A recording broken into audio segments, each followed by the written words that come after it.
تعالى في كلامه المجيد وفي فرقانه الحميد. أعوذ بالله من الشيطان الرجيم. بسم الله الرحمن الرحيم. يوم ينفخ في الصور فتأتون أفواجا.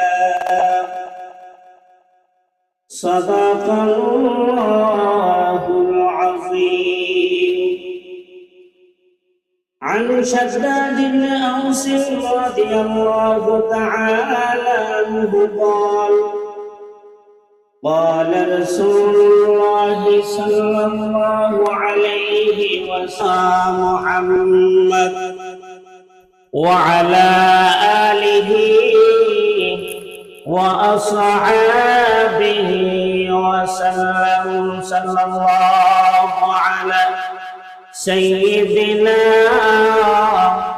ومولانا محمد وعلى آله وأصحابه وسلم.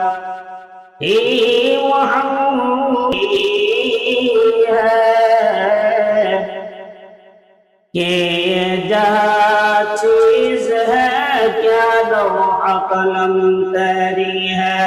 بلغ العلا بکمالہ کشف الدجى بجمالہ. حسنت جمیع خصالہ. صلوا علیہ وآلہ. اے تیری حاجت روائے دو جہاں. اے تیری حاجت روائے دو جہاں. ہم تیرا در چھوڑ کر جائے کہاں. تو داتا ہے کہ جو چاہے کرے.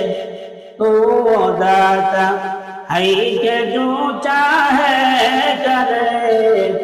جس کو چاہے دے جسے چاہے نہ دے. تو وہ داتا ہے کہ دینے کے لیے. تو وہ داتا ہے کہ دینے کے لیے. در تیری رحمت کے ہر دم ہے کھلے. ہم تیری حاجت روائے تو جہاں.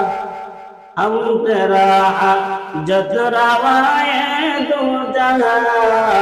ہم تیرا در چھوڑ کر جائے کہاں. صدق اپنی عزت و اجلال کا.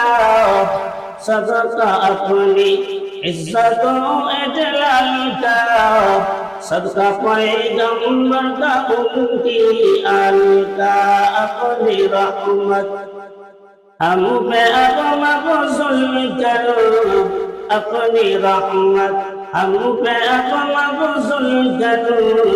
یہ مناجات و دعا مقبول کرو. গোয়ালখোলা Islamic কল্যাণ foundation কর্তৃক আয়োজিত আজকের ওয়াজ ও দোয়ার মাহফিলের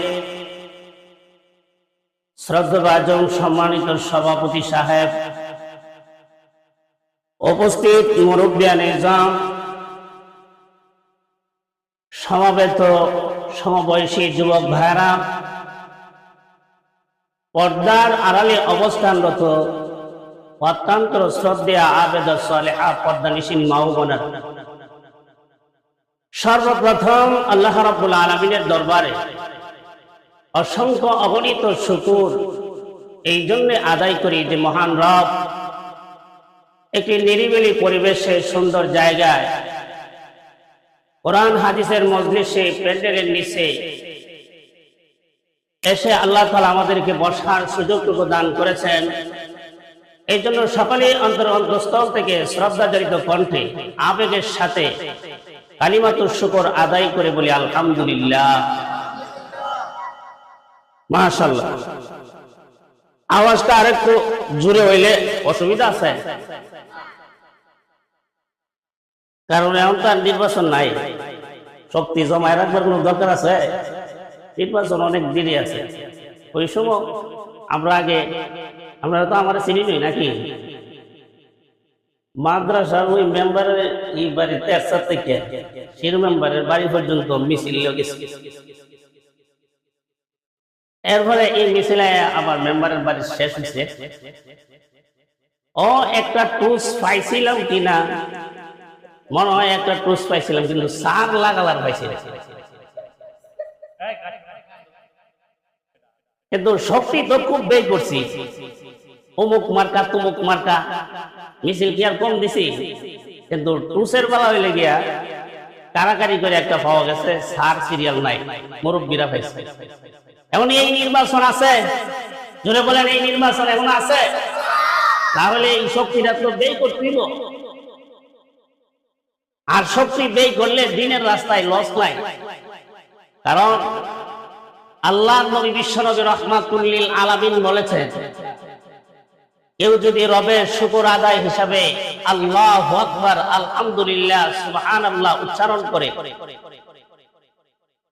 এই শব্দগুলো উচ্চারণ করার কারণে যত জীব জন্তু গাছপালা তরুলতা এমনকি আকাশের ফেরেশতারা আপনি আমার সুবহানাল্লাহ, আলহামদুলিল্লাহ, আল্লাহু আকবারের আওয়াজ যে তাদের কানে পৌঁছেছে, হাসরের দিন আলহামদুলিল্লাহ এই আওয়াজ যেই গাছ শুনেছে, যেই ফেরেশতা শুনেছে, যেই মাখলুক শুনেছেন, হাসরের দিন আপনি আমার পক্ষে আল্লাহর কাছে সাক্ষী দিবে, হ্যালো আপনার এই বান্দা আপনার শুকর আদায় করেছিল, আমরা নিজ কানে শুনতে পেয়েছি।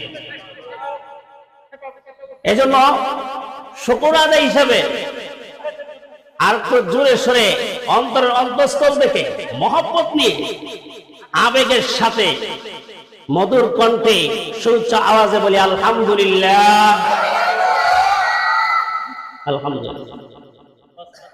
আমি আপনাদের সামনে পবিত্র কোরআন শরীফের 30 পারায় অবস্থিত সূরাতুন নাবা এর 18 নম্বর আয়াতে কারিমা তেলাওয়াত করেছি। আল্লাহর নবী বিশ্বনবী রাহমাতুল লিল আলামিনের অসংখ্য হাদিস থেকে মুসলিম শরীফের একটি হাদিস আপনাদের সামনে পেশ করেছি। এই আয়াত এবং হাদিসকে সামনে রেখে কিছু কথা ইখলাসের নিয়তে বলবো। আল্লাহ যেন আমাকে ইখলাসের নিয়তে বলা আর আপনারা সকলেই যেন আমলের নিয়তে শ্রবণ শুনতে পারেন, আল্লাহ যেন সেই তৌফিক দান করে বলে আমিন। আলোচনা অনেক, কিন্তু দীর্ঘ আলোচনা করার সুযোগ নাই, রাস্তাঘাটও ভালো না, এই জন্য আরো উলামায়ে কেরাম আছেন, আমি কিছু গুছানো কথা বলার চেষ্টা করব, আপনারা উঠা বসা করবেন না, মনোযোগ সহকারে যেভাবে বসছেন আলহামদুলিল্লাহ আমি খুশি, এভাবে বসা থাকলেই চলবে। আমি যে আয়াতে কারিমা তেলাওয়াত করেছি, আমার এই তেলাওয়াতকৃত আয়াতের মধ্যে আল্লাহ তাআলা কিয়ামতের ভয়াবহ অবস্থার দৃশ্য তুলে ধরছেন। কিয়ামতের দিন মানুষ কিভাবে আল্লাহর কাছে জমায়েত হতে থাকবে সেই অবস্থা, সেই দৃশ্য আল্লাহ তাআলা এই আয়াতের মধ্যে বিবরণ দিয়েছে। হাদিস শরীফে আল্লাহ রাসূল থেকে মুসলিম শরীফের হাদিস, আন শাদ্দাদ ইবনে আউস রাদিয়াল্লাহু তাআলা আনহু, শাদ্দাদ ইবনে আউস রাদিয়াল্লাহু তাআলা আনহু থেকে বর্ণিত, তিনি বলেন, ক্বালা রাসূলুল্লাহ সাল্লাল্লাহু আলাইহি ওয়াসাল্লাম, আল্লাহ রাসূল সাল্লাল্লাহু আলাইহি সাল্লাম ইরশাদ করেছেন, আল কাইয়িসু মান দানা নাফসাহু ওয়া আমিলা লিমা বা'দাল মাউত, বুদ্ধিমান ওই ব্যক্তি যেই ব্যক্তি মৃত্যুর পরে আল্লাহর কাছে গিয়ে আরাম আয়েশ ভোগ করার জন্য যে আমল করে, ওই ব্যক্তিই হলো বুদ্ধিমান। ওয়াল আজিজু মান আতবা হাওয়াহা ওয়া তামান্না আলাল্লাহ, ওয়াল আজিজু আর অক্ষম ওই ব্যক্তি, বোকা ওই ব্যক্তি এবং ব্যাকুফ ওই ব্যক্তি যেই ব্যক্তি আত্মা হাওয়াহা মনে যেইভাবে চায় সেইভাবেই চলে, গুনার কাজে হোক ভালো কাজে হোক যেইভাবে মন চায় সেইভাবেই চলে, ওয়া তামান্না আলাল্লাহ আর আশা রাখে বড় আল্লাহ আমাকে মাফ করে দিবে। তাহলে কি বুঝলেন? বুদ্ধিমান ওই ব্যক্তি যে ব্যক্তি পরকালের আরাম আয়েশের জন্য আমল করে, সে হলে বুদ্ধিমান। আর ব্যাপক ব্যাকল ওই ব্যক্তি যেই ব্যক্তি মনের চাহিদা অনুযায়ী চলে আর আশা রাখে আল্লাহ ওই মাফ করে দিবে। এরকম মানুষ আমাদের সমাজে আসেনি? বেড়া শাস্ত্র বয়া লম্বা চূড়া কাহিনী কইতাছে আর এক গাট্টি হুজুর আর বদনাম কইতাছে। একজনে জিজ্ঞেস তুই যে এত বদনাম করস হুজুররা, তোর কি আমল আছে? আরে আমরা কোন হিসাব নাই, আমরা তো জানিও না, আমরা তো ধরতো না আল্লাহ। তুই যে গুনাহ করতেছস ও তামান্না আলাল্লাহ, আল্লাহ মাফ করে দিবে। আল্লাহ রাসূল বলেন এই লোক হলো বোকা ব্যাকল, সে হাসরের দিন ধরা খাবে। আয়াতের মধ্যে আল্লাহ তাআলা বলেন ইয়াউমা ইউনফাখু ফিস-সূরি ফাতাতুনা আফওয়াজা,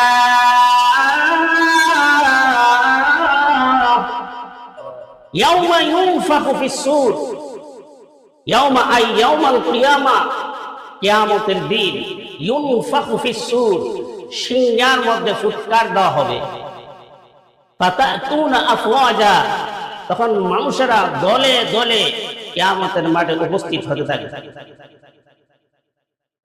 তাহলে আমরা কি বুঝলাম? কিয়ামত সংগঠিত হবে। কিয়ামত সংগঠিত হওয়ার পরে মানুষেরা দলে দলে আল্লাহর কাছে কিয়ামতের মাঠে উপস্থিত হবে। মুফাসসিরিন ইকরাম বলেন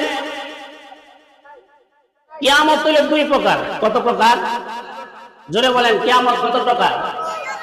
একটা হইল কিয়ামাতুস সুগরা, ছোট কিয়ামত, ইজা মাতাল ইনসান কামাত কিয়ামাতুহু, যেই ব্যক্তি মারা গেল তার জন্য এটাই একটা কিয়ামত। কিয়ামতের সময় মানুষ কি বাইচা থাকবে না মারা যাবে? জোরে বলেন, বেঁচে থাকবে না মারা যাবে? এজন্য আল্লাহ রাসূল বলছেন ইজা মাতা ইনসান কামাত কিয়ামাতুহু, যখন কোন লোক মারা গেল এটাই তার জন্য কিয়ামত, এটা হলো কিয়ামতুস সুগরা। আরেকটা হলো কিয়ামতুল কুবরা, যেটা আল্লাহ তাআলা একটা সময় সংগঠিত করবেন, এটা আল্লাহ ব্যতীত আর কোন মাখলুক জানে না, কেউ জানে না। যত বড় বিজ্ঞ আলেমই হোক, যত বড় ওলি আফজাল কুতুব গাউসী হোক, যত বড় নবী পয়গম্বরই হোক না কেন, কেউ জানে না কখন কিয়ামত হবে। আল্লাহ রাসূল সাল্লাল্লাহু আলাইহি সাল্লাম যখন বললেন এমন একটা সময় আসবে কিয়ামত সংগঠিত হবে, তখন মক্কার কাফেররা বলতো আচ্ছা মুহাম্মদ এই সমস্ত কথা যে বলে এগুলোর কোনো ভ্যালু আছে, কোনো ডকুমেন্ট আছে? আল্লাহ পাক ডকুমেন্ট দিয়া বলে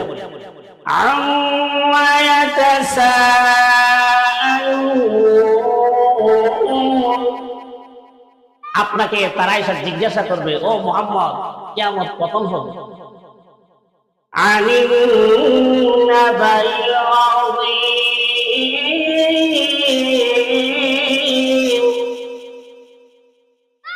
বিশাল এক অবস্থা ভয়াবহ সৃষ্টি হবে, সেই বিশাল এক কিয়ামতের বিষয়ে তারা আপনাকে জানতে জিজ্ঞাসা করবে।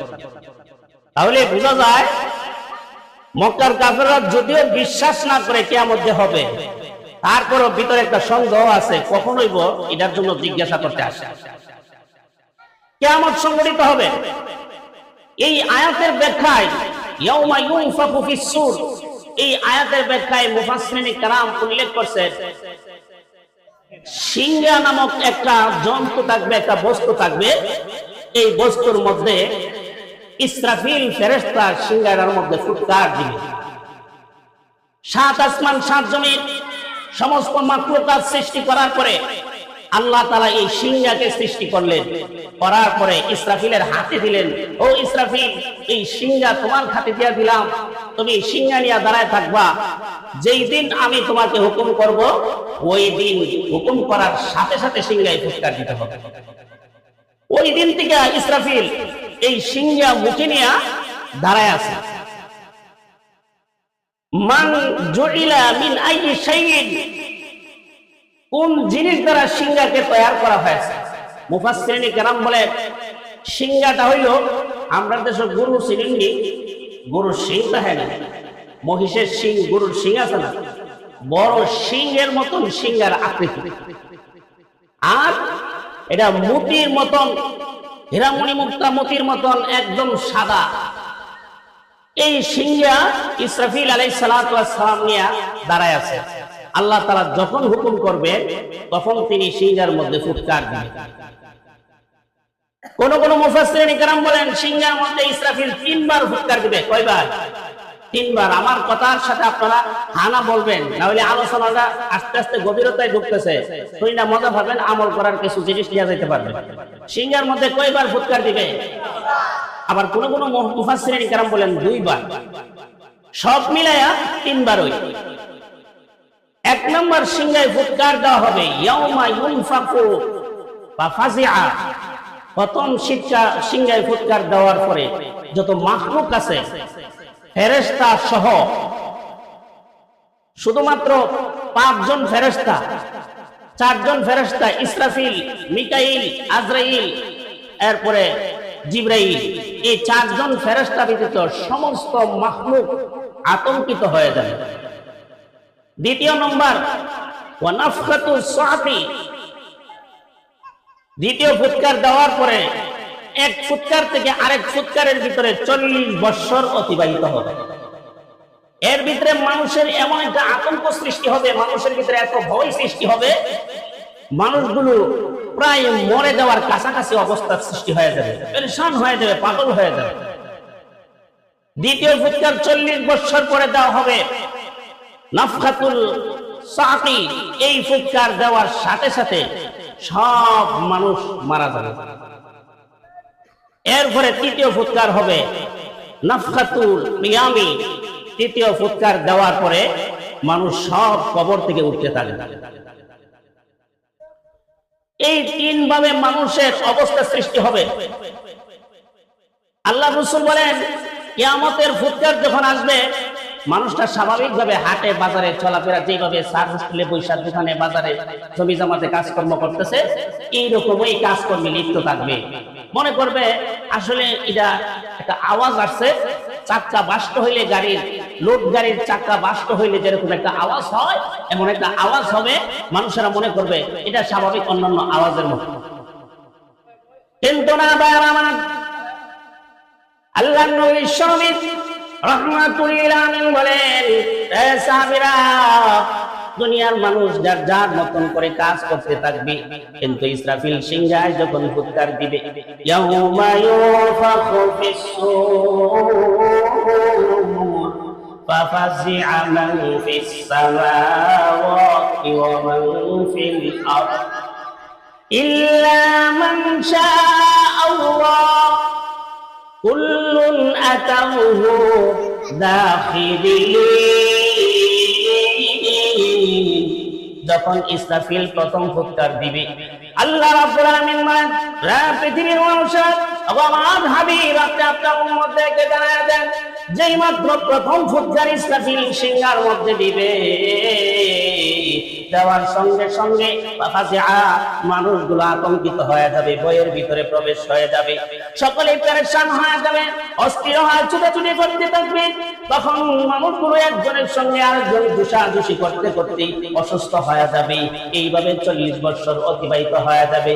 এরপরে আল্লাহর নবী, বিশ্বনবী রাহমাতুল লিল আলামিন ব্যাখ্যা করে বলেন, মানশা আল্লাহ, যাদের ব্যাপারে আল্লাহ রাব্বুল আলামিন আতঙ্কিত হওয়ার বিষয়ে ফয়সালা রাখেন নাই, যেমন জিবরাইল ওয়া মিকাইল ওয়া ইসরাফিল ওয়া আজরাইল, এইভাবে 4 জন ফেরেশতা যখন এই ফুৎকার দেওয়ার পর তারা আতঙ্কিত হবে না, তাদের কোনো ভয়ভীতি থাকবে না। আল্লাহর নবী সাল্লাল্লাহু রাহমাতুল লিল আলামিন বলেন, হে উম্মতেরা, এই ফুৎকার দেওয়ার পরে মানুষগুলো আতঙ্কিত হইয়া আসরের দিন যখন তৃতীয় ফুৎকার দেওয়া হবে মারা যাবে। দেওয়ার পরে কিয়ামতের মাঠে মানুষেরা একবারে বিনয়ী হইয়া, নম্র হইয়া, হ্যান্ডকাপ পরানোর পরে পুলিশ বা বিভিন্ন সেনাবাহিনীর কর্মকর্তা অপরাধীকে শনাক্ত করে গ্রেফতার করার পরে সে যেইভাবে নতজন হইয়া নরম হইয়া সামনের দিকে যেইভাবে বলা হয় পুলিশ সেইভাবে সে চলতে থাকে। আল্লাহর নবী বিশ্বনবী রাহমাতুল লিল আলামিন বলেন, হে উম্মাহরা, আসলে আমাদের কিয়ামতের রাতে মানুষের এত আতঙ্কিত, এত ভয়ের ভিতরে পড়ে যাবে, তখন দেখবে চতুর্দিক দিয়ে শুধু আগুন আর আগুন, ভয়ঙ্কর অবস্থা। কোন দিকে পালানোর কোন রাস্তা থাকবে না, কোন দিকে লুকায় থাকার কোন পরিবেশ থাকবে না। এমন পরিস্থিতি অবস্থায় লোকগুলো তখন ভয়ে আতঙ্কিত হয়ে বিনয়ের সাথে মাথা নিচু করে কিয়ামতের মাঠে উপস্থিত হতে থাকবে। মানুষ সাহস থাকবে না, সবার ভিতরে আতঙ্ক থাকবে। এই হাদিস, এই আয়াতের আলোচনা যখন আল্লাহ রাসূল করলেন, একদিন হযরত মুআয ইবনে জাবাল রাদিয়াল্লাহু তাআলা আনহু এসে বললেন, ইয়া রাসূলুল্লাহ, মা রাআইতা ইয়াওমা ইউনফাকু ফিস-সূর। ওগো নবীজি, ইয়াওমা ইউনফাকু ফিস-সূর এই আয়াত সম্পর্কে আপনি কি বলেন? আল্লাহ রাসূল বলেন, ও মুআয ইবনে জাবাল, এই আয়াতটা যদিও তুমি ছোট দেখছো, সাআলতা মিন আমরিন আযীমিন, তুমি এমন একটা প্রশ্ন করছো যেটা বিশাল বড় একটা প্রশ্ন, যেই প্রশ্নটা ছোট হইলেও উত্তর অনেক বড়। কেন ইয়া রাসূলুল্লাহ? আল্লাহ রাসূল বলেন, ও মুআয ইবনে জাবাল, হাশরের ময়দানে মানুষগুলো দলে দলে আল্লাহর কাছে উপস্থিত হবে, সমস্ত লোক দল বাইন্দা উপস্থিত হইবে। আল্লাহ পাক এক আয়াতের মধ্যে বলেন, ইয়াউমা ইয়াদউ কুল্লু নাসিন মিন ইমামিহিম। হাশরের দিন প্রত্যেকটা মানুষ তার যার যার নেতার সাথে দল বাইদা হাশরের ময়দানে উপস্থিত হবে। এই দলের মধ্যে প্রথম নম্বর দল মুফাসসিরিন কিরাম উল্লেখ করছে নবীদের দল। কাদের দল? আদম আলাইহিস সালাম থেকে নিয়ে আমাদের নবী পর্যন্ত যত নবী আছেন, সব নবী যার যার উম্মত নিয়ে হাশরের মাঠে উপস্থিত হবে। আল্লাহর নবী সাহাবী মেরাজের রজনীতে জান্নাত যখন ভ্রমণ করতে গেলেন, সেখানে গিয়ে দেখেন ডাইনে বামে জান্নাতের অনেকগুলো অবস্থা দেখলেন। দেখার পরে রাসূল ডাইন দিকে তাকাইলেন, আল্লাহ পাক বলেন, ও নবীজি, উনজুর ইলাইয়া বিলিকা, আপনি আপনার ডান দিকে তাকান। নবী ডান দিকে তাকাইলেন, তাকানোর পরে ডান দিকে তাকালেন, তাকানোর পরে দেখে 6 লক্ষ উম্মত নিয়ে একজন নবী সামনের দিকে আসতেছেন। আর নবীর উম্মতের জুতার পায়ের কদমগুলি হওয়ার কারণে ধুলাগুলো আকাশের মধ্যে এমন ভাবে উঠতে থাকলো। আল্লাহর নবী বিশ্বনবী রাহমাতুল লিল আলামিন দেখে, এত উম্মত দেখে তিনি নিজে ঘাবড়ায় গেলেন। আর দেখে বলেন, জিবরাইল, এত উম্মত কোন নবীর? তখন জিবরাইল বলেন, ইয়া রাসূলুল্লাহ, ইয়া হাবিবাল্লাহ, ও আল্লাহর নবী, এই উম্মত গুলো হলো আল্লাহ পয়গম্বর জলিলে কদর নবী হযরত মূসা আলাইহিস সালাতু ওয়াস সালামের। এত উম্মত দেখে আল্লাহর নবী মনঃক্ষুণ্ণ হয়ে গেলেন, ভাবলেন আমার উম্মত তো এত হবে না। এবার আল্লাহ পাক বলেন, হে জিবরাইল, আমার হাবিবকে বলো সামনের দিকে তাকানোর জন্য। নবীজি সামনের দিকে তাকালেন, তাকানোর পরে দেখে ওই মূসা আলাইহিস সালাতু ওয়াস সালামের উম্মতের চাইতে আরো কম উম্মত নিয়ে একজন নবী সামনের দিকে আসতেছে। জিজ্ঞাসা করা হইল, এই নবী কোন নবী? বলে অমুক নবী। এইভাবে জিজ্ঞাসা করতে করতে এক পর্যায়ে জিজ্ঞাসা করলেন, একজন নবী দেখা যাও বাম দিক থেকে আসতেছে, ওনার সাথে কোনো লোক নাই। হযরত জিবরাইল বললেন, ও আল্লাহর নবী, উনি দাওয়াত দিয়েছেন বটে, কিন্তু ওনার জমানায় কেউ একজন লোক কালিমা গ্রহণ করে নাই, এই জন্য তার সাথে কোনো উম্মত নাই। নবীজি মনটা ছোট হয়ে গেল, মূসা নবীর এত উম্মত হবে, তাহলে তো আমার উম্মত এত হবে না। এইবার আল্লাহ তাআলা নবীজির দিকে লক্ষ্য করে বললেন, হাবিব গো, আপনি মনঃক্ষুণ্ণ হয়েন না, চিন্তিত হয়েন না, আপনি আকাশে, আপনি উপরের দিকে তাকান। নবীজি উপরের দিকে তাকাইলেন, তাকানোর পরে আল্লাহ নবী সাহাবী রাহমাতুল লিল আলামিন দেখতে পেলেন এত কোটি কোটি উম্মত, যাদের কোনো সংখ্যা জানা নাই, এত উম্মত সামনের দিকে আসতেছে, আর তাদের পায়ের পদদলিত হওয়ার কারণে ধূলিকণা আকাশের মধ্যে একবার অন্ধকার হয়ে গিয়েছে। নবীজি আবার দেখে বললেন, জিবরাইল, ইয়া উম্মতুন নবীর। তখন জিবরাইল বললেন, ইয়া রাসূলুল্লাহ, ইয়া হাবিবাল্লাহ, ওহো আল্লাহর নবী, এই উম্মতগুলো লক্ষ লক্ষ উম্মত, এই সব উম্মত হলো আপনি বিশ্ব নবীর উম্মত। আর একটু জোরে করি সুবহানাল্লাহ। সব নবীর উম্মতের সংখ্যা করা যাবে, কিন্তু আমাদের নবীর উম্মতের সংখ্যা এত বৃদ্ধি হবে, এদের গোনা সম্ভব হবে না।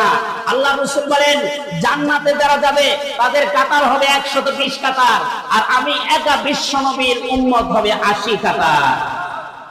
তাহলে জান্নাতের সংখ্যার দিক দিয়ে আমরা বেশি, কি কন কথা বুঝেন না? তাহলে যেই দলের লোক বেশি, এই দলের ক্ষমতা বেশি। শুধু এটা না, আল্লাহ রাসূল বলেন, সাইয়্যিদা শাবাবি আহলিল জান্নাহ আল হাসান ওয়াল হুসাইন, জান্নাতের যুবকদের সর্দার নেতা হাসান আর হুসাইন, এটা আমরা নবীর উম্মত।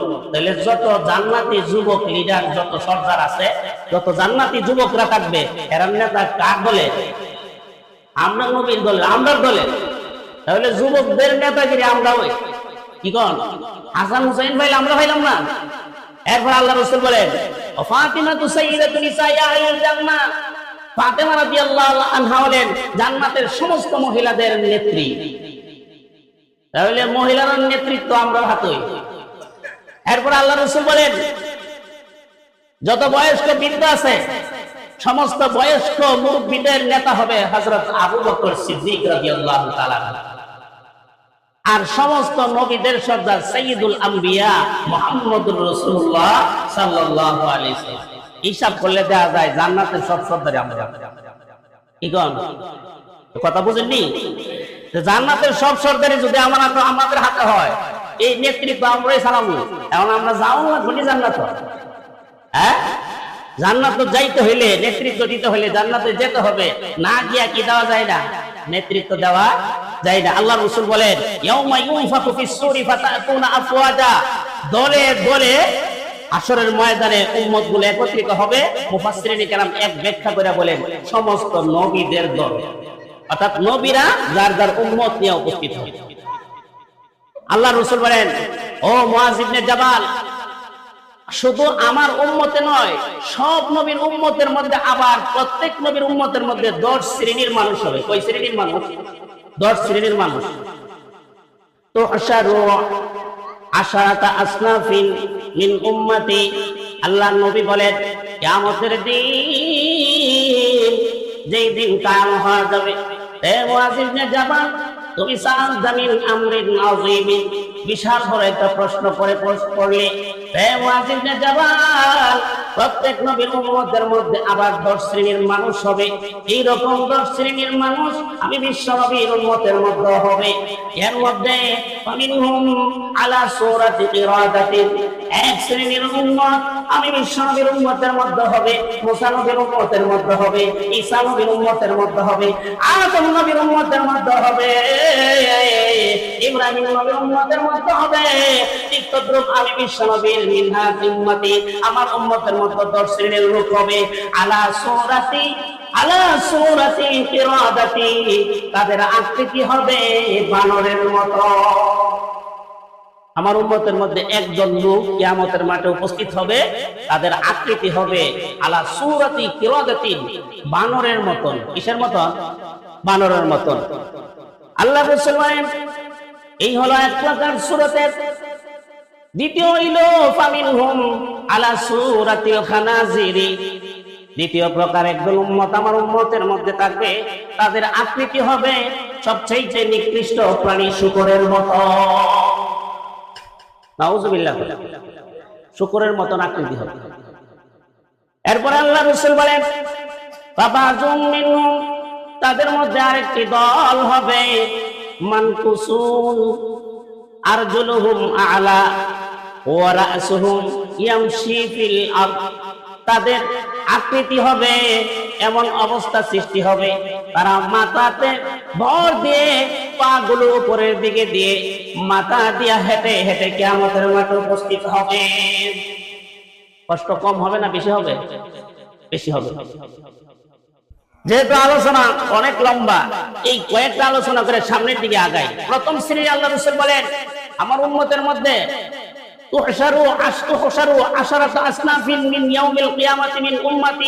কিয়ামতের দিন আমার উম্মতের মধ্যে 10 শ্রেণী বিভক্ত হয়, 10 শ্রেণীর মানুষ 10 ভাবে উপস্থিত হবে।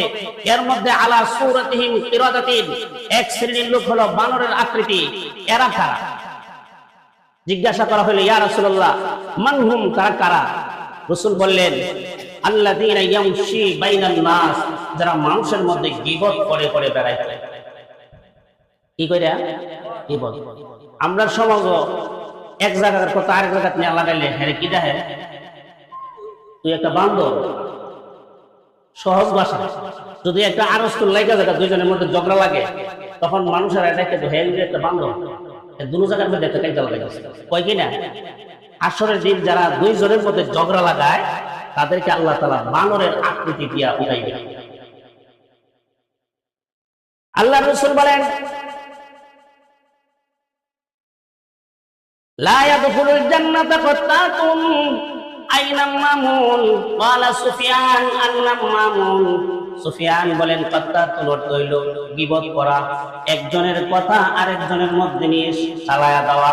দুইজনের ভালো সম্পর্ক ছিল, দুই সতীন একসাথে মিল মহব্বত করে চলতেছিল, দুইজন ভাই বউ একসাথে হয়ে মিল মহব্বত করে চলতেছিল, ভাই ভাইয়ের মধ্যে মিল মহব্বত করে চলতেছিল, শাশুড়ি পুত্রবধূ মিল মহব্বত করে চলতেছিল, সমাজের মেম্বার জনগণের সাথে মিল মহব্বত করে চলতেছিল, সমাজের একজন মানুষ আরেকজন মানুষের সঙ্গে মিল মহব্বত করে চলতেছিল। দূর থেকে একজন হিংসায় তার কলব জর্জরিত হয়ে গেছে, আর তাদের মিল মহব্বত ভালো লাগতেছে না। স্বামী স্ত্রীর মধ্যে ঝগড়া লাগানোর জন্য ষড়যন্ত্র করলো, গিয়া স্ত্রীর কাছে স্বামীর কিছু দুর্নাম বললো যেটা স্ত্রী কষ্ট পায়, অথবা ভাইয়ের কাছে গিয়া ভাইয়ের কিছু বদনাম করলো যেই কথা শোনার পরে ভাই কষ্ট পায়, অথবা পুত্রপুত্র এমন কিছু কথা গিয়া শাশুড়ির কাছে বলে দিল যেই কথা শোনার পরে শাশুড়ি কষ্ট পায়, অথবা এমন কিছু কথা গিয়া সর্দারের কাছে বললো, মেম্বারের কাছে বললো, যার কষ্ট পায়। এইভাবে দুইজনের সম্পর্কের মধ্যে যে ফাটল সৃষ্টি করবে, আল্লাহর রাসূল বলেন, লা ইয়াদখুলুল জান্নাতা কাত্তাতুন। ওই মুনাফিক, ওই নামিমান, ওই কিবতকারী, দুইজনের মধ্যে ঝগড়া সৃষ্টিকারী, লা ইয়াদখুলুল জান্নাতা, আল্লাহর রাসূল বলেন সে জান্নাতে প্রবেশ করতে পারবে না। এই জন্য হাসরের ময়দানে আমি নবীর উম্মত হওয়া সত্ত্বেও মহান আল্লাহ তার পাপের কারণে তাকে বানর বানায়া হাসরের ময়দানে উপস্থিত করবে। তো আল্লাহ কই না, নাউজুবিল্লাহ। আপনি বান্দর হইবেন, আপনি সুবহানাল্লাহ বলবেন। একজনের কইতাছে, এই আমি এক জায়গায় ওয়াজ করছিলাম ছাত্র বয়সে, কইছি ফেরাউনের আল্লাহ তাআলা জাহান্নামে দিবেন। আরেকজন কইছে সুবহানাল্লাহ, ফেরাউন জাহান্নামে গিয়ে সুবহানাল্লাহ বললাম, আলহামদুলিল্লাহ বলবো, কারণ নাফরমান কাফের জাহান্নামে যাবে, এটা শুকরিয়া আদায় করার দরকার। কি কর সুবহানাল্লাহ এক জায়গার কথা আরেক জায়গায় গিয়ে কই না। আমরা এখান থেকে একটা সবক গ্রহণ করলাম, হাসরের মাঠে মানুষ উপস্থিত হবে, যেই মহিলা আরেকজন ভাই বউয়ের গীবত, আরেকজন ভাইয়ের বউয়ের সঙ্গে সম্পর্কের মধ্যে শত্রুতা লাগায় দেওয়া হয়, দুজনের মধ্যে ফাটল সৃষ্টি করে, তাই সে পুরুষ হোক নারী হোক, এই অভ্যাসটা মহিলার মধ্যে বেশি। কি কর আরে বদনাম করা মহিলার অভ্যাস না। প্রথম গিয়ে কিছু গুণগান করবা, আমরা করে পয়সা যাবা, আমরা সব খোঁজ খবর নেই, করতে করতে করতে করতে গুণগান গায়া লাস্টে এক গাঠি বদনাম শুরু করে। দোকানে চা বেছে, হি বেচারার লাভ আছে, আপনারা এক চা দিয়া কইল কেউ অমুকের মেয়েরা যে গেল গাইতা কইতার, তোমরা তো এটা কইতার বাবা, কথা লাগাই দিছে, লাগাই দিয়ে হিবার এক গাঠি বদনাম করেছে, 3 কাপ চা বেচছে, আপনারা এক গাঠি গুণা দিয়া ব্যাক করাই দিছে। এই জন্য চার হোস্টেলে যত কম বসতে পারবেন, নেক আমল তত জমা থাকবো আমল নামায়। এক হুজুর বেলে ওয়াজ করছে, এক জায়গার হুজুর আরেক জায়গার জায়গা না, মনে করেন হঠাৎ এখান থেকে বিদায় হয়ে গেছে, কিছু মানুষ বক্ত থাকে না হুজুরে, পরবর্তী যে হুজুর আইছে এই হুজুরে ওয়াজ করতে বয়া কইতাছে, আগের হুজুরটা যাচ্ছে মানুষের ভাই খালি খাইতো আর ঘুমাইছে, না পড়াইছে না কোনো শিক্ষা টিক্ষা দিছে, অনেক কথাবার্তা বদলাম করলো, তখন সবাই তো আর হুজুরের বিরুদ্ধে থাকে না, কিছু লোক হলে তো বক্ত থাকে। একজনের মনে খুব কষ্ট লাগছে, কি রে হুজুরের কাছে আমরা করছি, কায়দা করছি, কোরআন শরীফ করছি, সব কইরা হুজুরের মহব্বত করে আমরা নাম হুজুরের রাখছে, কি হুজুরের বদনাম করতেছে, হুজুরের গিয়ে বাইক গিয়ে গেছে হুজুরের বাড়িতে গিয়ে বলতেছে, হুজুর ওখানে যে হুজুরটা এসে আমরা বদনাম করতেছে। এই কথা বলার পর হুজুরের কাছে বাজার পিতা রাখছে, রাইখা বাজার থেকে বাবা বাজার টাজার করে এনে খাওয়াইছে, খাওয়াই সেরা আইবার সময় এরও মিষ্টি খাওয়াইছে, আর হেরাত একটা রসমলাইয়ের ডিব্বা দিয়ে দিয়েছে, যে হুজুরে বইয়া বদনাম করছে কি হুজুরে দিয়ে দিয়েছে। হ্যাঁ তো আসছে দিয়েছে বদনাম করলো হুজুরে, আবার হুজুরে রসমালাই দিয়েছে, ব্যাপার দিতে আগে কারণ দিলেন হুজুর রসমালাই দিলেন কি, তুমি জানো না যে হুজুরে বদনাম করছে এই হুজুরে আজ পর্যন্ত যত আমল করছে এই সব আমল আমার নাম আমল নামে আল্লাহ তাআলা দিয়ে দিয়েছে। সুবহানাল্লাহ কইতেন না, সুবহানাল্লাহ। আর আমার আমল নামে যত গুণ আছে তাইনের আমল নামায় গেছে। আর তুমি যে এইরকম একটা সুসংবাদ নিয়ে আইছো, তোমার খালি হাতে ফেরত দেওয়া এটা সুন্নতের খেলা, এই জন্য তোমারও মিষ্টি খাওয়াইলাম, ওই হুজুরও মিষ্টি দিলাম, হুজুরে এত সোয়াব আমার মধ্যে পাঠাইছে, বদনাম করলে বাবা কি করে এটা একটা বদনাম করবেন আগামীকাল সকাল থেকে কেউই করবেন না। এই হিসাবটা যদি রাখতে পারেন আমি জীবনে কোনোদিন বদনাম করব। ভাইরা আমার, ইমাম আবু হানিফা রাহমাতুল্লাহি আলাইহি বিশ্ববিখ্যাত একজন ফকিহ ছিলেন। কোন মাযহাবের কোন সমাধান যদি আটকায়া যায়, চার মাযহাবের সব মাযহাবের মধ্যে যদি আটকায়া যায়, ইমাম আবু হানিফা আমরা যে মাযহাবে আছি এই মাযহাবে আসতে হয়, আয়েশা সমাধান নিতে হয়। আল্লাহর রাসূল ভবিষ্যৎবাণী করে বলেছিলেন, লা ইয়াখুযু ইলমা সুরাইয়াতুন, আকাশের সূরা তারা যদি পৃথিবী থেকে ইলম চুরি করেও নিয়ে যায়, কোরআন হাদিসের জ্ঞান যদি চুরি করে নিয়ে যায়, আমার আল্লাহ আমার উম্মতের মধ্যে এমন একজন লোক পাঠাইবেন, এমন একজন দার্শনিক পাঠাইবেন, এমন একজন জ্ঞানী ব্যক্তিকে পাঠাইবেন, ওই আকাশের সূরা তারার কাছ থেকে ইলমকে কায়রা নিয়ে জমিনের বাসীর কাছে বিতরণ করে দিবে। সেই ইমাম আবু হানিফা যুগশ্রেষ্ঠ ইমাম, তিনি জিন্দেগিতে কোনোদিন কারো গীবত করে নাই, শাকাওয়াত করে নাই, বদনাম করে নাই। একদিন ওনার ছাত্র যে 10 বছর পর্যন্ত ওনার কাছে পড়াশোনা করছেন, ওই ছাত্র একদিন বলতেছেন, হুজুর কত মানুষ দেখলাম আপনার কাছে এসে অমুক তমুকের গীবত করে, আপনাকে তো কোনোদিন দেখলাম না গীবত করতে, ব্যাপারটা কি? আরেকজনের সমালোচনা করতে দেখলাম না। ইমাম আবু হানিফা উত্তর দিলেন, হে বাবা, রাতের গভীরে তাহাজ্জুদের এশার নামাজ দিয়া ফজরের নামাজ জামাতে পড়িনি, অর্থাৎ এশার নামাজ পড়ে আমি আবু হানিফা ঘুমাই না। 40 বছর পর্যন্ত একাধারে আমি কোনদিন ঘুমাই নাই, যাতে আমার আল্লাহকে আমি সন্তুষ্ট করতে পারি। এশারের ওযু দিয়ে আবু হানিফা ফজরের নামাজ পড়ার পরে ওযু ভাঙছেন এমন একজন ব্যক্তি, তিনি বলতেছেন, রে আমার ছাত্র শোনো, কেন গীবত করি না? যদি গীবত করি আমার জিন্দেগির পরে এক আমল আরেকজনের আমল চলে যাবে, আমি আল্লাহর রাস্তায় দান করলাম এই সওয়াব চলে যাবে, তাহাজ্জুদের নামাজ পড়লাম এই সওয়াব চলে যাবে, তাসবিহ পড়লাম নামাজের শেষে সেই সওয়াব চলে যাবে। একে অপরকে সহযোগিতা করেছিলাম, ওই মহব্বত করায় দিয়েছিলাম, এই সওয়াব চলে যাবে। মসজিদে জমিন দিয়েছিলাম, এই সওয়াব চলে যাবে। একজন আলেমকে বাড়িতে দাওয়াত দিয়ে খাওয়াইছিলাম, এই সওয়াব চলে যাবে। একজনকে টাকা পয়সা দিয়ে বিদেশ পাঠায় সহযোগিতা করেছিলাম, একটা ছাত্রকে জাগির রাইখা সহযোগিতা করেছিলাম, এই সওয়াব, সমস্ত সওয়াব ওই ব্যক্তির আমলনামায় চলে যাবে। আমি এত বড় বোকামি কাজ আবু হানিফা করতে পারি না।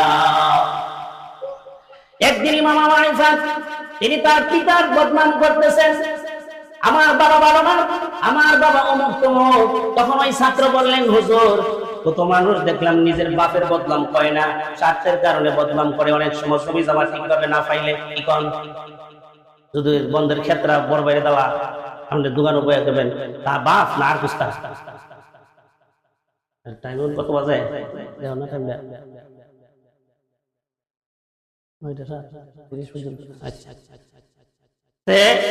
বাপের বদনাম তখন করে যখন স্বার্থের মধ্যে কি করে আঘাত করে। তো ইমাম আবু হানিফা বলল, হুজুর আপনি বাপের বদনাম করতেছেন, বলে আমি আমার বাবার বদনাম এই জন্য করলাম, বদনাম করার দরকার হইলে মার নামে করবেন, বাপের নামে করবেন।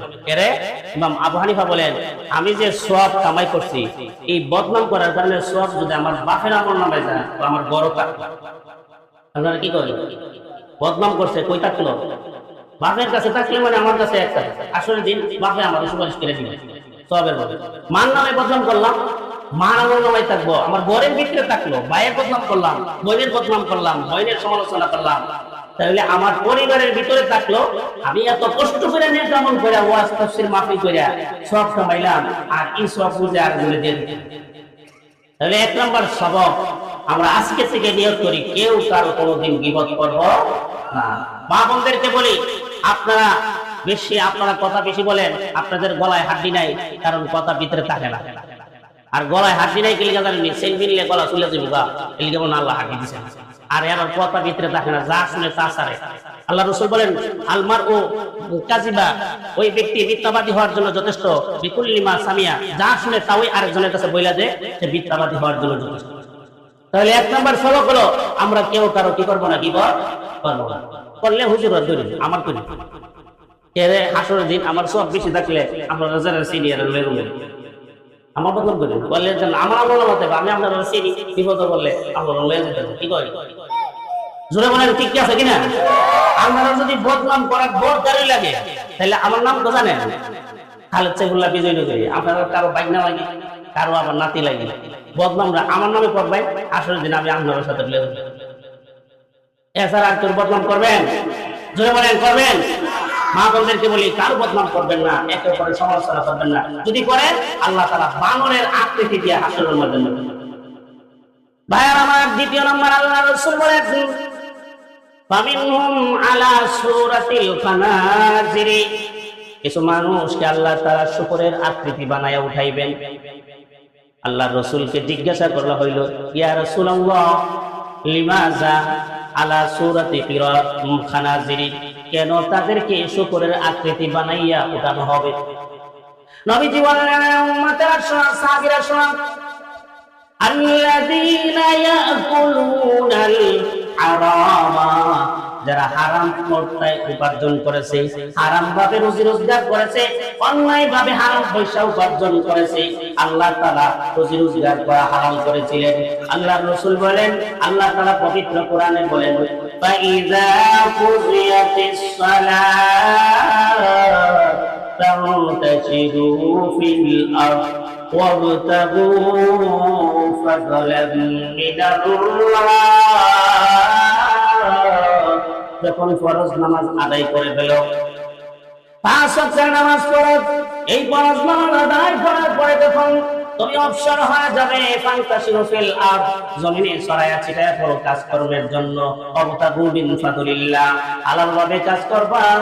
আরেকজনের ক্ষেতের পানি তোমার ক্ষেতে ছেড়ে দিবা না অন্যায় ভাবে, আরেকজনের ক্ষেতের জমিনের সারের পানি তোমার জমিনে নিয়ে আসবা না, আরেকজনের ক্ষেতের ধানের গোছা কেটে গরুরে খাওয়ায়া দিবা না। এইভাবে অন্যায় করে অপরাধ করে হারাম পন্থায় সুদের পয়সা কামাই করবা না, ঘুষের পয়সা কামাই করবা না, ঘুষ খাইবা না। সমাজের সাধারণ মানুষের কাছ থেকে সর্দার মাথা ভরা ঘুষ খায়, তারা সমাজের নিম্ন শ্রেণীর মানুষদের কাছ থেকে চুষে নেয়। আল্লাহর নবী সাহেব রাহমাতুল্লাহ আলাইহি আল্লাযীনা ইয়াকুলুনাল হারাম, যারা হারাম পন্থায় রুজি রোজগার করবে, কামাই করবে, আসরের ময়দানে আল্লাহ তাআলা তাদেরকে শুকরের আকৃতিতে উঠাইবে। নাউজুবিল্লাহ, শুকর বানায় উঠাইবেন। শুকর যদি বানানো হয় কতটা লাঞ্ছিত দুনিয়াতে মানুষ। মুসলমান শুকরের কথা শুনলে অনেকে বলে 40 দিন পর্যন্ত মুখ নাপাক থাকে। আসলে এটার একটা প্রভাব আছে, যেই ব্যক্তি হারাম ভক্ষণ করবে, এই হারামের কারণে তার মুখ নাপাক হয়ে যাবে, তার জবান নাপাক হয়ে যাবে, তার কলব নাপাক হয়ে যাবে, তার রক্ত নাপাক হয়ে যাবে। হারাম রিজিক খেয়ে সে ইবাদত করলে তার ইবাদত কবুল হবে। এই জন্য 2 নম্বর কারণ আল্লাহ রাসূল উল্লেখ করেছেন আল্লাযীনা ইয়াকুলুনাল হারামা, যারা হারাম জিনিস, হারাম পথে, হারাম পন্থায় রুজি রোজগার করবে, আসলে ময়দানে তারা শুকরের আকৃতি হয়ে ধারণ করবে। 3 নম্বর আল্লাহ রাসূল বলেন ফামিনহুম মান তুসুনা আ'লাহুম আরজুলুহুম আ'লা ওয়া রাসু ইয়ামশি আলাল আরদ, তাদের পাও থাকবে উপরের দিকে আর মাথা থাকবে নিচের দিকে। এইভাবে মাথা নিচের দিকে করে ভর দিয়ে দিয়ে 5000 বছরের রাস্তা কিংবা 1 লক্ষ বছরের রাস্তা হাঁটতে হাঁটতে হাঁটতে এই পার উপরে বর দিয়ে হাঁটতে হাঁটতে কিয়ামতের মাঠে উপস্থিত হতে হবে। ইয়া রাসূলুল্লাহ লিমাযা, কেন এই লোকটা এইভাবে মাথা নিচের দিকে দিয়ে পা উপরের দিক দিয়ে হাসরের মাঠে তাকে উপস্থিত হইতে হবে, তার কারণ কি? কেন বা তাদেরকে এই আকৃতি দেওয়া হবে? আল্লাহর রাসূল বলেন ইয়াকুলুনার রিবা, তারা দুনিয়াতে সুদ খাইতো, মানুষের কাছে সুদ দিত। আল্লাহর রাসূল বলেন আকিলুর রিবা লা'নাল্লাহু আলাল আকিলির রিবা, আল্লাহর রাসূল অভিশাপ দিয়েছেন এবং তার বিরুদ্ধে বদদুয়া করেছেন। আকিলুর রিবা, যে সুদ খাইলো, অমুকিলুর রিবা, আরেকজনকে সুদ খাওয়াইলো বা সুদ দিল, ওয়া কাতিবুর রিবা, যে সুদের লেখালেখি করলো, কুল্লুহুম সাওয়া, প্রত্যেকই সমান পরিমাণ গুনাহ নিয়ে হাসরের দিন উপস্থিত হবে। সুদ খাইলে যে গুনাহ, দিলে সেই গুনাহ, লেখলো সেই গুনাহ, শাহিদাইনি, সাক্ষী থাকলো সমান গুনাহ। এই সুদখোররা, সুদখোরদের চেহারা নিচের দিকে থাকবে, পা গুলো উপরের দিকে থাকবে, আর বর দিয়ে দিয়ে 50,000 বছরের রাস্তা অতিক্রম করে কিয়ামতের মাঠে আল্লাহর সামনে উপস্থিত হতে হবে। আল্লাহর নবী বিশ্ব নবী রাহমাতুল লিল আলামিন বলেন, আমি যখন মেরাজের মজুরিতে জান্নাত ভ্রমণ করতাম, যখন আকাশের দিকে রওনা হয়, প্রতিমধ্যে এক জায়গায় তৃতীয় আসমান কিংবা চতুর্থ আসমানে আমি দেখতে পাইলাম একজন লোক, চেহারাটা ছোট, মাথাটা ছোট, কিন্তু তার পেট বিশাল একটা গোডাউনের মতন, বিশাল বড় একটা রুমের মতন। এই পেটের ভিতরে বিষাক্ত সাপ আর বিচ্ছু কামড়াচ্ছে, বাহির থেকে দেখা যায়। নবীজি বললেন, ইয়া আখি জিবরাইল, মান হাযার রাজুল লিমাযা ইউআযিবু, এই লোকটাকে এবং তাকে কেন এই ধরনের শাস্তি দেওয়া হচ্ছে? তখন জিবরাইল বললেন, ও নবীজি, এই লোকটা দুনিয়ায় থাকতে মানুষকে সুদ দিত, সুদের সাক্ষী হইতো, সুদ মানুষ থেকে আইনা দিত, অথবা নিজে সুদ খাইতো, অথবা সুদখোরদের সাক্ষী হইতো। এই জন্য সুদখোরদের সাক্ষী, সুদখোরদের শাস্তি হিসাবে আল্লাহ তাআলা বিশাল পেট বানায়া দিলেন, আর এই পেটের ভিতরে বিষাক্ত সাপ বিচ্ছু কামড়াতে থাকবে। এইভাবে কিয়ামত পর্যন্ত তার কামড়াতে থাকবে, তাকে শাস্তি দিতে থাকবে। এই দৃশ্য আল্লাহ তাআলা আপনাকে এই জন্য দেখায় দিয়েছেন, যেন আপনি দুনিয়া থেকে আপনার উম্মতদেরকে নসিহত করতে পারেন। উম্মতেরা রে, জিন্দেগি শেষ হয়ে গেল, কষ্ট করবে, রোজা রাখবি, তথাপি সুদ খাইবি না। যদি কোনো ব্যক্তি অভাবের কারণে সুদের লেনদেন না করে যদি রোজা রাখে, আল্লাহর রাসূল বলেন, কেউ পেটের খিদার কারণে, সংসারের অভাবের কারণে যদি 3 দিন তার অতিবাহিত হয়ে যায়, আর এই 3 দিন যদি সে ধৈর্য ধারণ করতে পারে, মহান আল্লাহ ঘোষণা দিয়েছেন তার জিন্দেগিতে কোনোদিন তার সংসারে আর অভাব থাকবে না। 3 দিন যদি ধৈর্য ধারণ করতে পারে, অভাবের ধারণায়, ক্ষুধার ধারণায় যদি ধৈর্য ধারণ করে, কারো কাছে সুদের জন্য যায় নাই, আওলাতের জন্য যায় নাই, কষ্ট করে রোজা রাখছে কিংবা এমনিতেই পানি ভিন্ন খাবার খেয়ে কাটাইছে, আল্লাহর রাসূল বলেন এই 3 দিন উপবাস থাকার কারণে তার জিন্দেগির কোনোদিন তাকে আর সংসারের অভাব দেখতে হবে না। আল্লাহ তাআলা বরকত দিয়ে সংসারের অভাব দূর করে। তাহলে 2 নাম্বার। 3 নাম্বার হলো সুদ খাওয়ান দেব। হ্যাঁ, আমরা সমাজে কিছু মানুষ আছে সুদ খা আর কয় কি তাবাইর রিবা। হ্যাঁ, সুদ হইল ব্যবসা বাণিজ্যের মতো। এটা আল্লাহ তাআলা বলছেন কোরআনের মধ্যে, আল্লাহ রাসূলের জামানায় কাফেররা বলতেন, ক্বালু ইন্নামাল বাইউ মিসলুর রিবা।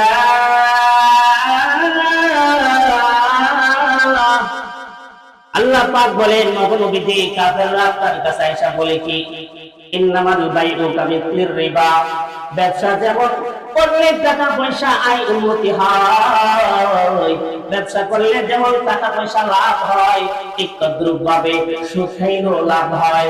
আল্লাহর নবী বলেন, এই সুদখোররা দুনিয়াতে এইরকম কথা বলবে, ব্যবসা যেমন হালাল, সুদ দিয়েও হালাল কেন, টাকা দিয়ে টাকা লাভ হয়, আর ব্যবসা করলে পণ্য দিয়ে পণ্য লাভ হয়, ব্যবসা করলে টাকা দিয়ে লাভ হয়, এই ধরনের কথা বলবে। আল্লাহ পাক বলেন, আল্লাহুল বাই'a ওয়া হারামার রিবা, আমি আল্লাহ তাআলা ব্যবসাকে হারাম করেছি আর সুদকে হারাম করেছি। আর যেই ব্যক্তি সুদ হারাম হওয়া সত্ত্বেও এই সুদ খাবে, ফাযানু বিহারবিন মিনাল্লাহ, ওই সুদ চেতনা দাও। অবনবীজি হারাম হওয়া সত্ত্বেও যে সুদ খাইবে, সুদের লেনদেন করবে, সুদের সাক্ষী থাকবে এবং সুদের জন্য সহযোগিতা করবে, আল্লাহর নবীকে আল্লাহ বলে দিলেন, অবনবীজি আপনি জানায়া দেন ওই সুদখোরদের অবস্থা এমন হবে, আসরের দিন তাদেরকে মাথা নিচে দিয়া পাও উপরে দিয়া হেঁটে হেঁটে 500 বছরের রাস্তা হেঁটে আমার কাছে উপস্থিত হতে হবে। এই জন্য সুদ খাইবেন, তওবা করেন যে জিন্দেগিতে কোনোদিন সুদ খাইব না। সুদের সবচেয়ে ছোট গুনাহ হইল নিজের আপন মায়ের সাথে 33 বার জিনা করা। জোরে কই নাউজুবিল্লাহ। কোন ব্যক্তি যদি সুদ খায়, তার সুদের গুনাহটা এত নিকৃষ্ট, যদি 1 টাকা সুদ খায় এমন যেন সে তার আপন মায়ের সঙ্গে 33 বার জিনা করলে যেই গুনাহ হইতো, 1 টাকা সুদ খাওয়ার কারণে সেই গুনাহ। আল্লাহ তাআলা বলেন, قد أفلح من تزكى وذكر اسم ربه فصلى قد أفلح من تزكى যে নিজেকে পাক পবিত্র করলো, আই তাহারা আমওয়ালাহু যেই ব্যক্তি নিজের মাল কামাই রুজির টাকাগুলো হালাল রুজি করলো, এটাই তার পবিত্র মাল, এটা দান করলো, সওয়াব খাইলো, সওয়াব। একজনের রাস্তায় হারায় ফেললো, আরেকজন যদি নিয়ে খেয়ে ফেলে তাও সওয়াব। আর হারাম মাল দিয়া যদি আপনি যত ইবাদত বন্দেগি করেন, তাফসীরে সুদের টাকা 500 টাকা চাঁদা দিলেন আর সওয়াবের আশা করেন, আল্লাহর রাসূল বলেন এই আশা করার সঙ্গে সঙ্গে সে বেঈমান হয়ে যাবে। হারাম পয়সা মসজিদ মাদ্রাসায় দান করে গরিব মিসকিনকে দিয়া, বা যে কোনো কবরস্থান, ঈদগাহ, মসজিদে, মাদ্রাসার এতিম ছাত্ররে আপনি হারাম পয়সা দিয়া যদি সওয়াবের আশায় দেন, তাহলে আপনি বেঈমান হয়ে যাবেন, কাফের হয়ে যাবেন।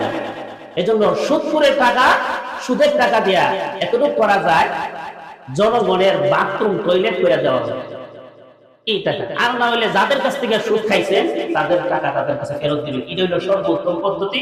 এটা হইলে আপনার গুনাহ মাফ হবে। কয় নাম্বার গেল? 3 নাম্বার। 4 নাম্বার আল্লাহ রাসূল বলেন, ফামিনহুম উমিয়া, হাসরের দিন কিছু লোক চোখ কানা থাকবে, অন্ধ হয়ে উঠবে, অন্ধ, চোখে কিছু দেখবে না। কিলা ইয়া রাসূলুল্লাহ, ও আল্লাহর নবী, লিমাযা ইউআযিবু হাযার রাজুল, এই ব্যক্তিকে কেন এইভাবে শাস্তি দেওয়া হচ্ছে, চোখ অন্ধ করে কেন উঠাইলো? আল্লাহ পাক পবিত্র কোরআনের মধ্যে বলছেন, ফামান আ'রাদা আন যিকরি, যেই ব্যক্তি আমার কোরআন থেকে মুখ ফিরায় নেবে, যিকরি আই কোরআন, কোরআনের বিধান থেকে, আই আহকামিল কোরআন ওয়া হুদুদিল্লাহ, আল্লাহ যে বিধান দিয়েছেন ওই বিধান, সংবিধান মানার কথা ছিল পবিত্র কোরআন, কিন্তু গণতন্ত্র মানল, আব্রাহাম লিঙ্কনের গণতন্ত্র মতাদর্শ মানল, রাশিয়ার ওই কার্ল মার্কস লেনিনের সমাজতন্ত্রের মতবাদ মানলো। আমি আল্লাহ কোরআন দিলাম, কোরআনের মতবাদ মানলো না। ওয়ামান আ'রাদা আন যিকরি আই কোরআনা, যেই ব্যক্তি আমার কোরআনের বিধান থেকে মুখ ফিরায় নিল, কোরআনের শিক্ষা থেকে মুখ ফিরায় নিল, কোরআনের আইন থেকে মুখ ফিরায় নিল, ওই ব্যক্তি হাসরের দিন ওয়ামান আ'রাদা আন যিকরি ফা ইন্না লাহু মাঈশাতান দানকা ওয়া নাহশুরুহু ইয়াওমাল কিয়ামাতি আ'মা, ওই ব্যক্তিকে দুনিয়ার জিন্দেগিতে আমি বিপদ আপদের মধ্যে ফেলে দিব, তার সংসারে বিভিন্ন অভাব অনটন থাকবে, শান্তি থাকবে না, কোরআনের আইন না মানবে। আর দ্বিতীয় নম্বর হলো আমি তাকে আ'রাদা আন যিকরি ফা ইন্না লাহু মাঈশাতান দানকা ওয়া নাহশুরুহু ইয়াওমাল কিয়ামাতি আ'মা, কিয়ামতের দিন আমি তাকে অন্ধ বানায় উঠাইব, চোখে কিছু দেখবে না, কানা হয়ে উঠবে, অন্ধ হয়ে উঠবে। ওই দিন বান্দারা বলবে, লিমা হাসারতানি আ'মা, প্রভু এত নামাজ পড়লাম, এত রোজা করলাম, এত হজ করলাম, যাকাত দিলাম, আজকে কেন আমাকে আপনি অন্ধ বানাইয়া উঠাইলেন?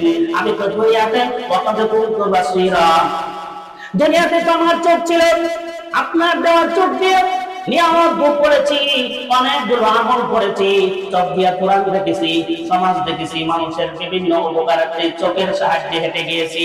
আজকে কেন লিমা, আজকে কেন আমাকে অন্ধ বানায়া উঠাইলেন? আল্লাহ তাআলা তখন বলবে লিমা হাসারতানি আ'মা ওয়া কাদ কুনতু বাসীরা, আমি চক্ষুওয়ালা ছিলাম, আমাকে কেন অন্ধ বানায়া উঠানো হইল? আল্লাহ তাআলা ওই দিন বলবে বান্দারে, আমি আল্লাহ তোকে কোরআন দিয়েছিলাম সংবিধান হিসেবে মানার জন্য, আমার কোরআন মানলে না। আমি তোকে কোরআন দিয়েছিলাম তেলাওয়াত শেখার জন্য, কোরআন তেলাওয়াত শিখলে না। আমি তোকে কোরআন দিয়েছিলাম পরিবারের সমাজ সবকিছু পরিচালনা করার জন্য, কোরআন দিয়েছিলাম হালাল হারাম বেঁচে ভেদাভেদ করে চলার জন্য, কোরআনের কোনো আইন মানলে না। ওয়া কাযালিকা ইয়াউমা তুনসা, দুনিয়াতে তুই কোরআনের বিধান, কোরআনের আইন, কোরআনের তেলাওয়াত ভুলে গিয়েছিলি, সংবিধান হিসাবে কোরআনকে মানলি না। এই জন্য আমি আল্লাহ তাআলা দুনিয়াতে চোখ দিয়েছিলাম, এই চোখ দিয়া যখন আমার কোরআনের আইন বিশ্বাস করলি না, মানলি না, কোরআন তেলাওয়াত করলি না, এই চোখ দিয়েছিলাম, এই চোখ যখন আমার কোরআনের পিছনে কাজ হইল না, আজকে আমি আল্লাহ তোকে অন্ধ বানাইয়া উঠাইলাম। এখন নাউজুবিল্লাহ কোন বিষয়টা হইলো, আমরা এমনি সামাজিক ভাবে কোরআন মানি। শুক্রবার এলে দাওয়াত আর দাওয়াত, হুজুরের দাওয়াত দিয়ে খাওয়া, ছেলে মেয়ে হইলে হুজুরের দাওয়াত দিয়ে খাওয়া, এরপর ওয়াজ মাহফিল হইলে হুজুরের দাওয়াত দিয়ে খাওয়া, মানে সব কাজে হুজুর। যখন হুজুরে মিম্বরে বৈশা সুদের বিরুদ্ধে ওয়াজ করে, হুজুর বালানো কি কয়? আর কমিটির লোক বেশিরভাগই সুদখোর। এখন আমাদের দেশের পরিস্থিতি এমন হয়েছে, কমিটির সভাপতি সুদখোর, আর ওনার না দিলে হেঁটে আর বান্ডিল এটা তো ফাল দেয়, নেন টাকা যত লাগবে। আর গরিব বেটা টেস্ট দেন, হেরাও করে না, রাও করলে 50,000 টাকা দিয়ে করছে টা বেটা ছোট। এই কারণে সুদখোরের কাছে সরকারি চলে যেতেছে। কেন জানেন? গণতন্ত্র মানে সুদখোরকে রাষ্ট্রের ক্ষমতা বসানো। গণতন্ত্রের পলিসি বা ব্যবসার মূল থিওরি হইল যে যে যেমনে পারে টাকা কামায়া বড় লোক হবে, সে রাষ্ট্রপ্রধান হবে। আর ইসলাম বলে কোরআনের আইন সবার জন্য সমান, সে পয়সাওয়ালা হোক আর গরিব হোক আর গরিব হোক, আইন সবার জন্য সমান, একতরফা কোনো আইন চলবে না।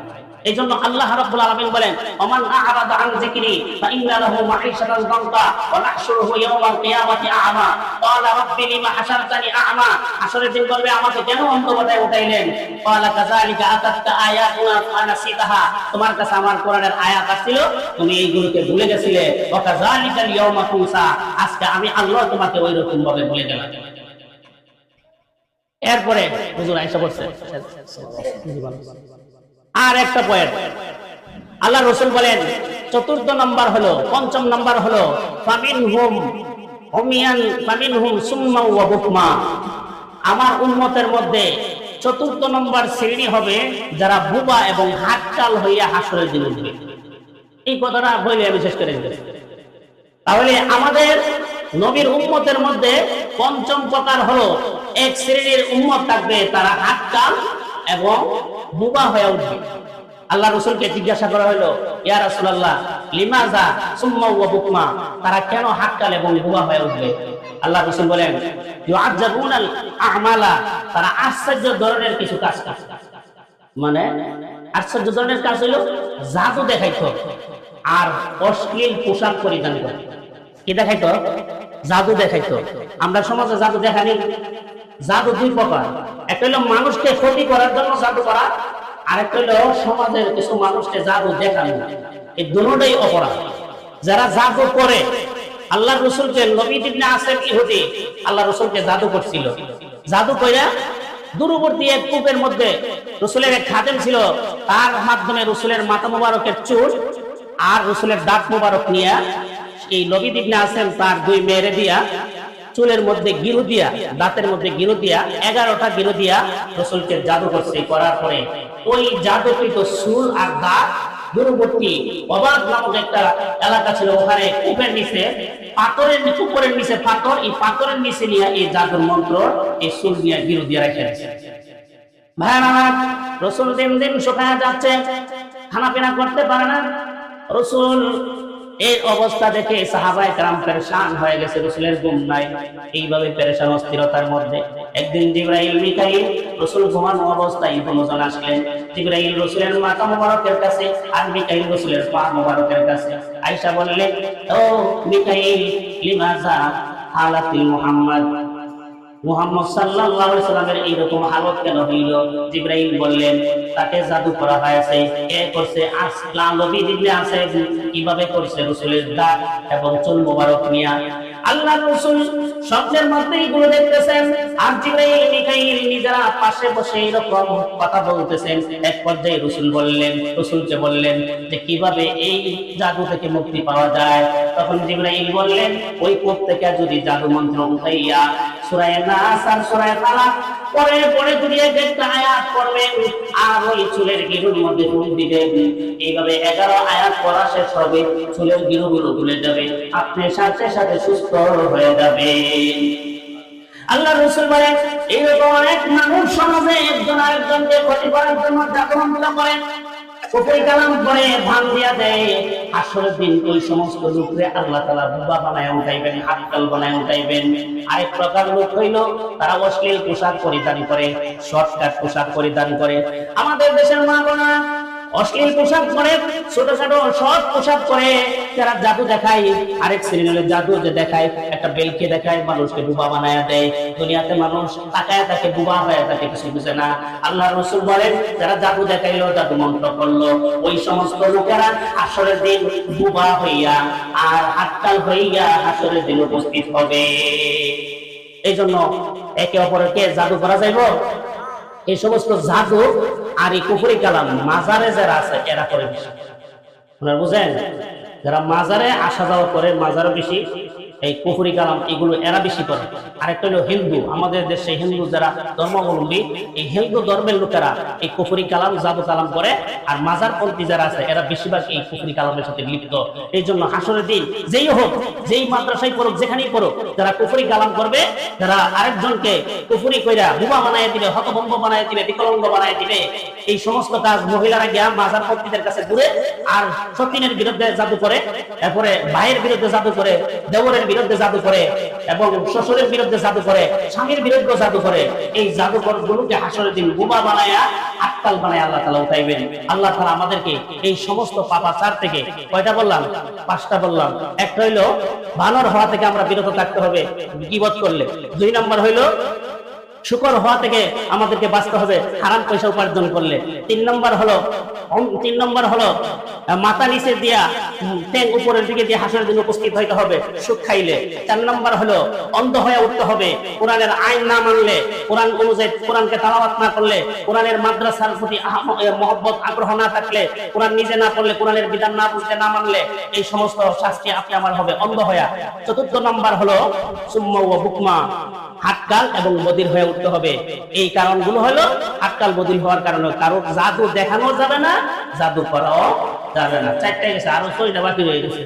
বাকিটা যদি কোনো সময় হয় ওইগুলো বলবো। আল্লাহ তাআলা হুজুর আয়েশা বলছেন, কষ্ট দিয়া লাভ নাই, রাত রয়ে যাবে।